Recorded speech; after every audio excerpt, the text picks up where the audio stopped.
রমাদানে সবসময় তেলের জিনিস এড়িয়ে যাওয়ার চেষ্টা করবেন। সবসময় চাইবেন তেলের জিনিস একটু কম খাওয়ার জন্য। তাই মাঝে মাঝে এরকম একটা স্যুপ হলে স্বাস্থ্যের জন্য অনেক ভালো।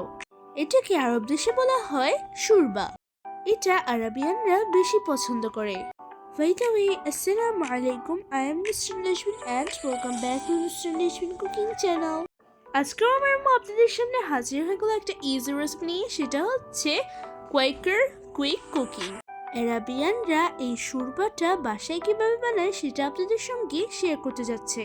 কথা না বাড়িয়ে চলুন শুরু করা যাক। So let's go to make it and just cook.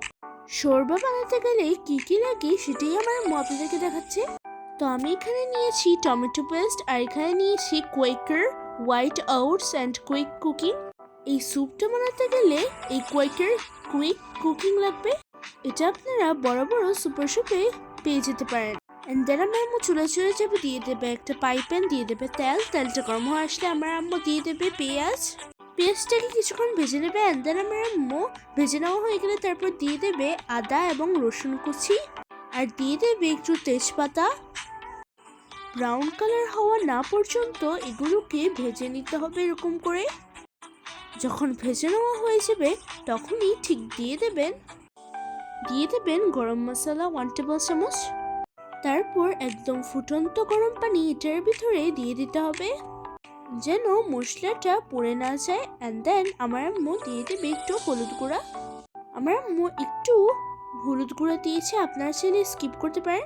যেই পদটা আপনাদেরকে দেখিয়েছিলাম কোয়াকার কুইক কুকিং, সেটা আমার আম্মু দিয়ে দেবে 4 টেবিল চামচ। তারপর আমার আম্মু দিয়ে দিল গ্রিন চিলি কাঁচামরিচ। তারপর আমার আম্মু এটাকে চুলায় রেখে দেবে 5 মিনিট। 5 মিনিট পর আমার আম্মু দিয়ে দেবে টমেটো পেস্ট। তারপর টমেটো পেস্টটা দেওয়ার পরে আমার আম্মু একটু অ্যাড করবে ম্যাগি মশলা। আমার আম্মুর হাতের কাছে এই ম্যাগি মশলাটা ছিল তাই আমার আম্মু দিয়েছে। আপনারা চাইলে যে কোনো ম্যাগি মশলা ইউজ করতে পারেন। অ্যান্ড দেন আমার আম্মু দিয়ে দেবে একটু টমেটো সস। অ্যান্ড দেন আমার আম্মু দিয়ে দেবে চিলি সস। আমার আম্মু এক এক করে সব সস অ্যাড করেছে। তারপর আপনারা টেস্ট অনুযায়ী লবণটা দেবেন। আমার আম্মু দিয়ে দেবে লবণ পরিমাণ মতো। তারপর আমার আম্মু এখানে অ্যাড করবে ভেজে রাখা চিকেন। আমার আম্মু এটা আগে থেকে ভেজে রেখেছিল, তো সেটাই দিয়ে দেবে। আর চিকেনগুলোর ছোট ছোট যে মাংস থাকে সেগুলো আমার আম্মু খুলে নিয়েছে। অ্যান্ড দেন এই তো দিয়ে দিয়েছে। তারপর আমার আম্মু দিয়ে দেবে এলাচ পাউডার, এটা হচ্ছে এলাচের গুঁড়ো। আমার আম্মু কিন্তু এখানে হোয়াইট পেপার দিয়ে দিয়েছে। এই তো আমার আম্মুর টেস্টি আরাবিয়ান শুরবাটা রেডি হয়ে গেল। এটা রমাদানের সময় আরাবিয়ান দেশে এগুলো বেশি চলে। সব রকমেরই তো স্যুপ খেয়েছেন, এবার একটু আরাবিয়ান স্যুপটা খেয়ে দেখুন।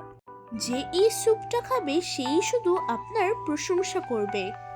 বড় বড় রেস্টুরেন্ট থেকে এই স্যুপটা বেশি মজা হয়। রমাদানের সময় এটা স্বাস্থ্যের জন্য অনেক ভালো। সো আমার আম্মুর এই আরাবিয়ান স্যুপটা আপনাদের থেকে কেমন লেগেছে অবশ্যই কমেন্ট করে জানাবেন। যদি ভিডিওটা একটু ভালো লেগে থাকে তাহলে অবশ্যই লাইক শেয়ার কমেন্ট করে দেবেন। যারা আমার চ্যানেলটাকে সাবস্ক্রাইব করেননি তারা প্লিজ আমার চ্যানেলটাকে সাবস্ক্রাইব করে দেবেন। আর যারা আমার চ্যানেলটাকে আগে থেকে সাবস্ক্রাইব করে রেখেছেন তাদেরকে জানাচ্ছি অসংখ্য ধন্যবাদ। যারা আমার ফেসটাকে দেখেন তারা অবশ্যই আমার ফেসটাকে ফলো দিয়ে সাথে থাকবেন। ফেসটাকে ফলো দিতে ভুলবেন না কিন্তু।